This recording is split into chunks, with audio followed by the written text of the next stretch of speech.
National broadcasting day మనకి Akashvani all India రేడియోకి సంబంధించినటువంటి ఆకాశవాణి ఏదైతే ఉందో దాన్ని స్థాపించి ఇప్పుడు 1926లో బేసిక్గా దీన్ని స్థాపించడం జరిగింది జూలై 23 రోజున. సో దాన్ని కమమరేట్ చేస్తూ ప్రతి ఇయర్ కూడా నేషనల్ బ్రాడ్కాస్టింగ్ డేగా సెలబ్రేట్ చేయడం జరుగుతుంది. సో దీనికి సంబంధించిన హిస్టరీ ఏంటనేది చూద్దాము. National broadcasting day every year July 23న సెలబ్రేట్ చేయడం జరుగుతుంది. Okay, July 23 every year. Start organised radio broadcasting in India. So first వచ్చేసి ఇండియన్ బ్రాడ్కాస్టింగ్ కంపెనీ 1927లో దీన్ని లాంచ్ చేయడం జరిగింది. First radio transmission June 23 by Radio Club of బాంబేగా చేయడం జరిగింది.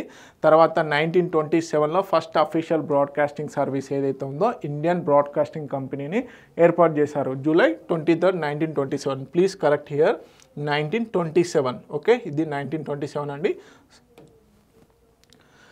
ఆల్ ఇండియా రేడియో వచ్చేసి 1936లో ఎస్టాబ్లిష్ చేయడం జరిగింది. తర్వాత 1956లో దీన్ని ఆకాశవాణిగా రీనేమ్ చేయడం జరిగింది. సో ఒకప్పుడు మనకి టీవీలు ఇప్పుడు ఏవైతే స్మార్ట్ టీవీస్ కానీ ఇవన్నీ లేనప్పుడు మనకి దూరదర్శన్, ఆకాశవాణి మాత్రమే ఇన్ఫర్మేషన్ సిస్టమ్స్గా ఉండేవి. సో అలాంటి ఎంతో లెగసీని కంటిన్యూ చేసింది ఆకాశవాణి. సో దాన్ని కమమరేట్ దాని యొక్క స్థాపించిన దినాన్ని స్మరించుకుంటూ ఆ తేదీని జూలై 23ని నేషనల్ బ్రాడ్కాస్టింగ్ డేగా సెలబ్రేట్ చేయడం జరుగుతుంది. ఓకే,